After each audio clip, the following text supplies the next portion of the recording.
خالد رضی اللہ عنہ مجاہدین کے لشکر کو لے کر عین التمر کی طرف جا رہے تھے۔ انہوں نے دریائے فرات عبور کیا اور بڑی تیز رفتاری سے دریا کے کنارے پیش قدمی جاری رکھی۔ انہوں نے دیکھ بھال کے لیے جو آدمی آگے بھیج رکھے تھے وہ اپنی اطلاعی قاصدوں کے ذریعے بھیج رہے تھے۔ انبار میں خالد رضی اللہ عنہ اپنے ایک نائب سالار زبرقان بن بدر کو چھوڑ آئے تھے۔ عین التمر 10 میل دور رہ گیا تھا۔ جب جاسوس اور دیکھ بھال کرنے والے دوسرے آدمی پیچھے آ گئے، انہوں نے خالد رضی اللہ عنہ کو اطلاع دی کہ ذرا ہی آگے ایک بہت بڑا لشکر پڑاؤ ڈالے ہوئے ہے، اور یہ لشکر فارس کا نہیں بلکہ بدوی قبیلوں کا ہے۔ اس لشکر کا سالار اعلیٰ عکا بن عکا اور اس کا نائب حذیل ہے۔ خالد رضی اللہ عنہ نے اپنے لشکر کو روک لیا اور خود آگے دیکھنے گئے۔ انہوں نے چھپ کر دیکھا، انہیں کسریٰ کی فوج کہیں بھی نظر نہیں آئی۔ یہ لشکر بدوی قبیلوں کا تھا۔ خالد رضی اللہ عنہ کا لشکر بھی کوچ کی ترتیب میں تھا، جو دراصل ترتیب نہیں تھی۔ منزل ابھی 10 میل دور تھی۔ ابھی لشکر قافلے کی صورت میں چلا آ رہا تھا۔ عین التمر پہنچ کر شہر کو محاصرے میں لینا تھا، لیکن راستے میں ایک انسانی دیوار آ گئی جو مسلمانوں کے لیے غیر متوقع تھی۔ مورخوں نے ان قبیلوں کی تعداد نہیں لکھی، سوائے اس کے وہ تعداد میں مدینہ کے مجاہدین سے خاصے زیادہ تھے۔ عین التمر کی اپنی فوج اس تعداد کے علاوہ تھی۔ اس طرح مسلمانوں کا مقابلہ کم از کم 3 گنا طاقتور دشمن سے تھا۔ خالد رضی اللہ عنہ نے فوراً اپنے لشکر کو 3 حصوں میں تقسیم کیا۔ پہلے کی طرح وہ خود قلب میں رہے اور اپنے دونوں تجربہ کار سالاروں عاصم بن عمر اور عدی بن حاتم کو دائیں اور بائیں پہلوؤں میں رکھا۔ خالد رضی اللہ عنہ نے تمام سالاروں کو اپنے پاس بلایا۔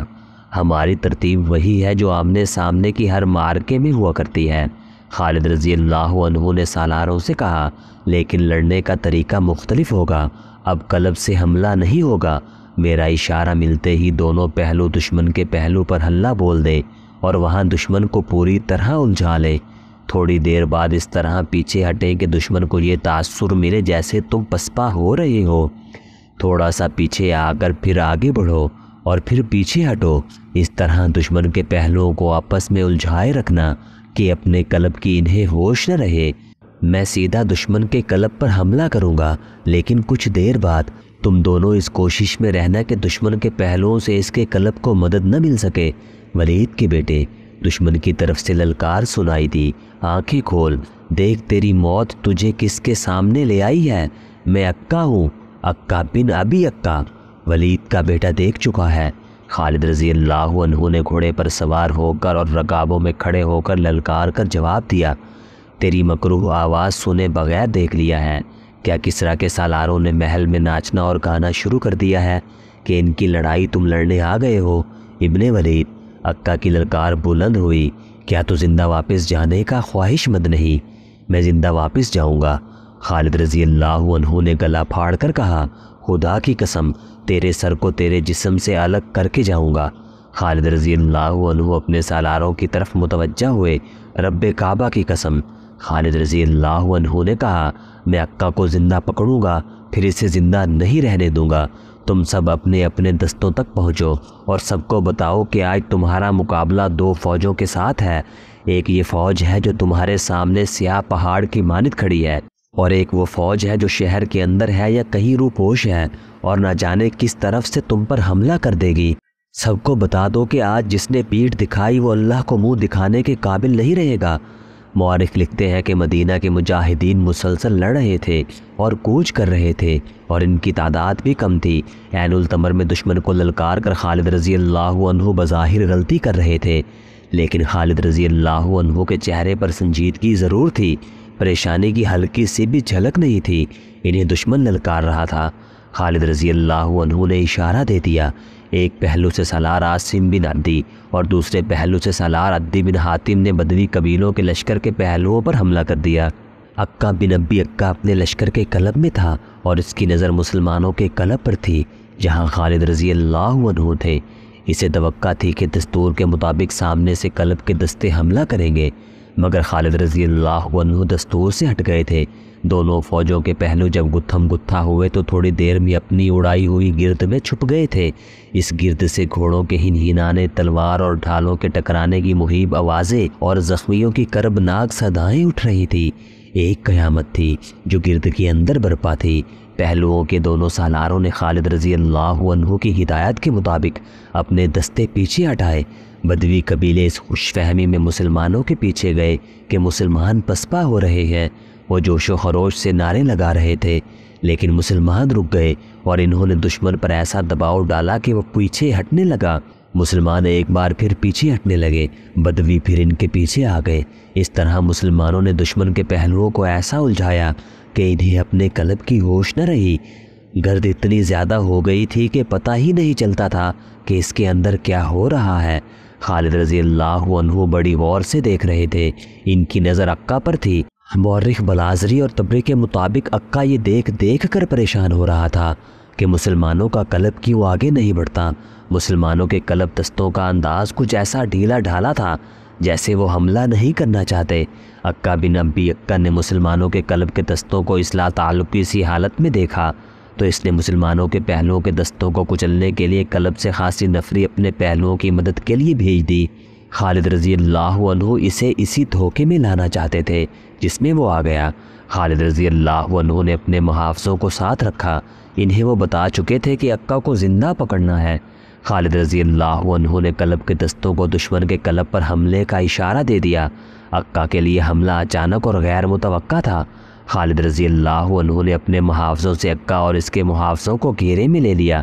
عکا کے محافظ بے چکری سے لڑ رہے تھے۔ مسلمانوں کو وہ قریب نہیں آنے دے رہے تھے۔ عکا ان کے درمیان میں تھا۔ مسلمانوں کے دستوں نے بدوی قبائلوں کے پاؤں اکھاڑ دیے۔ عکا بھاگ نکلنے کی کوشش کر رہا تھا۔ سامنے آ عکا، خالد رضی اللہ عنہ نے اسے للکارا۔ تو مجھے قتل کرنا چاہتا تھا۔ بعض مورخوں نے لکھا ہے کہ خالد رضی اللہ عنہ نے کمند پھینک کر عکا کو پکڑ لیا، لیکن مورخوں کی اکثریت کی تحریروں سے پتہ چلتا ہے کہ عکا خالد رضی اللہ عنہ کے للکار پر مقابلے میں آ گیا۔ دونوں گھوڑوں پر سوار تھے۔ عکا کو تاریخ نے ماہر جنگجو اور تیغزن قرار دیا ہے۔ مستند بھی یہی ہے کہ خالد رضی اللہ عنہ اور عکا کے درمیان بڑا سخت مقابلہ ہوا۔ خالد رضی اللہ عنہ کو اللہ کے رسول صلی اللہ علیہ وآلہ وسلم نے اللہ کی تلوار کا خطاب عطا کیا تھا۔ انہوں نے عکا کا ہر وار بچایا اور موقع کی تلاش میں رہے۔ انہیں جو ہی موقع ملا عکا کو گھوڑے سے گرا دیا۔ خالد رضی اللہ عنہ اپنے گھوڑے سے کود کر اترے۔ عکا ابھی سنبھل ہی رہا تھا کہ خالد رضی اللہ عنہ کی تلوار کی نوک عکا کے پہلو کے ساتھ لگ چکی تھی۔ اس کے ساتھ ہی خالد رضی اللہ عنہ کے 3-4 محافظوں نے برچھیوں کی انیاں عکا کے جسم کے ساتھ لگا دی۔ عکا نے ہتھیار ڈال دیے۔ اس کے کئی محافظ ہلاک اور زخمی ہو چکے تھے۔ جو بچ گئے وہ بھاگ اٹھے۔ فوراً یہ خبر بدوی قبائل تک پہنچ گئی کہ ان کا سردار اعلیٰ ہتھیار ڈال چکا ہے۔ یہ افواہ بھی پھیل گئی کہ عکا مارا گیا ہے۔ ادھر مسلمانوں کے سالار عاصم اور عدی دشمن کے پہلوؤں کے دستوں کا بہت نقصان کر چکے تھے۔ اس خبر کے ساتھ ہی کہ عکا مارا گیا، پکڑا گیا ہے، پہلوؤں کے سپاہی پسپا ہونے لگے۔ تھوڑی دیر تک صورتحال ہو گئی کہ بدوی ایک ایک دو دو عین التمر کی طرف بھاگے جا رہے تھے۔ عکا خالد رضی اللہ عنہ کا قیدی تھا۔ وہ پریشان نہیں تھا۔ اسے توقع تھی کہ عین التمر کی فارسی فوج اس کی مدد کے لیے پابا رکاب ہوگی اور آ ہی رہی ہوگی۔ وہ مسلمانوں کی حالت دیکھ کر خوش ہو رہا تھا۔ مسلمان تھک کر نڈھال ہو چکے تھے۔ خالد رضی اللہ عنہ نے اپنے قاصدوں کو بلایا۔ تمام سالاروں اور کمانداروں کو پیغام دو کہ بدوی لشکر کی پسپائی کو ابھی فتح نہ سمجھے۔ خالد رضی اللہ عنہ نے قاصدوں سے کہا، ابھی مال غنیمت کی طرف بھی نہ دیکھیں، ایک اور فوج آ رہی ہے، وہ تازہ دم ہوگی، اس کے مقابلے کے لیے تیار رہو۔ یہ تو معلوم ہی نہیں تھا کہ مہرہ بن بہرام کی فوج کس طرف سے آئے گی، یا وہ عین التمر میں قلعہ بند ہو کر لڑے گی۔ اس فوج پر نظر رکھنے کے لیے مسنا بن حارثہ اپنے چھاپا مار دستوں کے ساتھ عین التمر تک کے علاقے میں موجود اور متحرک تھا۔ اس نے خالد رضی اللہ عنہ کو بار بار یہی پیغام بھیجا تھا کہ آتش پرستوں کی فوج کہیں بھی نظر نہیں آ رہی۔ پھر اس کا یہ پیغام خالد رضی اللہ عنہ تک پہنچا کہ عکا کے قبائلی خوف و ہراس کی حالت میں بھاگ کر عین التمر میں پناہ لے رہے ہیں۔ مسنا بن حارثہ کے چھاپا مار بھاگنے والے بدوی قبیلوں کا تعاقب کر انہیں مار رہے تھے۔ جب عکا کے پہلے چند ایک آدمی عین التمر میں داخل ہوئے تو انہیں مہرہ کے پاس لے گئے۔ تم موت سے بھاگ کر آئے ہو؟ مہرہ نے انہیں کہا، کیا تم نہیں جانتے کہ یہاں بھی تمہارے لیے موت ہے؟ اس نے حکم دیا، لے جاؤ ان بزدلوں کو اور انہیں قتل کر دو۔ کس کس کو قتل کرو گے؟ ایک بدوی نے پوچھا۔ پہلے عکا کو قتل کرو، جس نے ہتھیار ڈال کر سارے لشکر میں بزدلی پھیلائی ہے۔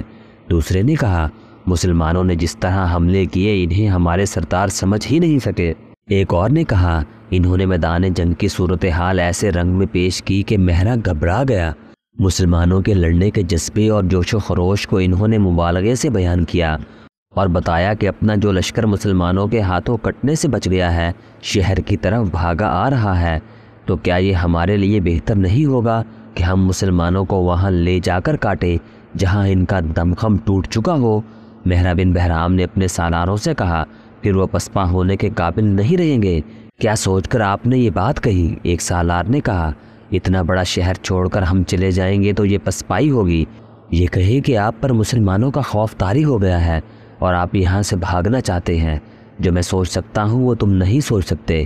مہرہ نے شاہانہ رعب سے کہا، میں یہاں کا حاکم ہوں، جاؤ میرے اگلے حکم کا انتظار کرو۔ سالار خاموشی سے چلے گئے۔ وہ سالار تھے، شہر کا دفاع ان کی ذمہ داری تھی۔ وہ مسلمانوں کو شہر پیش کرنے کی بجائے لڑ کر مرنا بہتر سمجھتے تھے۔ انہوں نے آپس میں طے کر لیا کہ وہ مہرہ کا یہ حکم نہیں مانیں گے، لیکن میدان جنگ سے بھاگ کر آنے والے بنی تغلب، نمر اور ایاد کے آدمی ٹولیوں میں شہر کے دروازے میں داخل ہو رہے تھے۔ وہ 10 میل کی مسافت طے کر کے آئے تھے جو انہوں نے خوف اور بھگدڑ کی کیفیت میں طے کی تھی۔ ان میں بعض زخمی تھے۔ کاٹ دیا، سب کو کاٹ دیا، وہ گھبراہٹ کے عالم میں کہہ رہے تھے۔ ان کا مقابلہ کوئی اور نہیں کر سکتا، بڑے زبردست ہیں۔ عکا بن عکا مارا گیا ہے۔ وہ شہر پر خوف طاری کر رہے تھے۔ حذیل لاپتہ ہے، دروازے بند کر دو۔ بعض چلا رہے تھے، وہ آ رہے ہیں۔ مورخوں نے لکھا ہے کہ زرتشت کے پجاریوں پر پہلے ہی مسلمانوں کی دہشت طاری تھی۔ مسلمانوں نے ان کے بڑے نامور سالار مار ڈالے تھے۔ اب عین التمر اپنی آنکھوں سے دیکھ رہے تھے کہ یہ جنگجو قبیلے کس حالت میں واپس آ رہے ہیں۔ دیکھتے ہی دیکھتے اس شہر پر خوف و ہراس طاری ہو گیا۔ شہر میں جو فوج تھی اس کی ذہنی حالت ایسے کمزور اور بزدل کتے جیسی ہو گئی تھی جو دم پچھلی ٹانگوں میں دبا لیا کرتا ہے۔ ان کے سالاروں نے جب اپنی فوج کو اس ذہنی کیفیت میں دیکھا تو انہیں شہر کے حاکم اور سالار اعلیٰ مہرہ کے اگلے حکم کی ضرورت نہ پڑی۔ انہیں یہ اطلاع بھی ملی کہ مہرہ خزانہ مدائن بھجوا رہا ہے اور شہر کے لوگ بھی اپنے اموال چھپا رہے تھے یا ساتھ لے کر شہر سے نکل رہے تھے۔ خالد رضی اللہ عنہ کے فن و حرب و ضرب کا یہ کمال تھا کہ انہوں نے میدان جنگ میں تو دشمن کو شکست دی ہی تھی، دشمن کو انہوں نے نفسیاتی لحاظ سے اتنا کمزور کر دیا تھا کہ اس کے لڑنے کا جذبہ مجروح ہو گیا تھا۔ آتش پرستوں کی نفسیاتی کیفیت تو یوں ہو گئی تھی کہ خالد رضی اللہ عنہ یا مسلمانوں کا نام سن کر وہ پیچھے دیکھنے لگتے تھے کہ کمک آ رہی ہے یا نہیں، یا پسپائی کا راستہ صاف ہے یا نہیں۔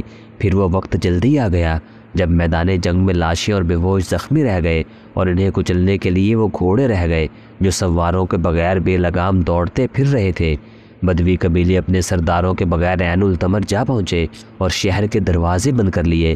انہوں نے شہر میں واویلا برپا کیا کہ مہرہ کی فوج وعدے کے مطابق ان کی مدد کو نہیں آئی، لیکن وہاں ان کا واویلا سننے والا کوئی نہیں تھا۔ خوف و ہراس کے مارے ہوئے شہری تھے جو بھاگ نہیں سکتے تھے۔ مہرہ بن بہرام اپنی فوج سمیت شہر سے جا چکا تھا۔ وہ فوج کو مدائن لے کر جا رہا تھا۔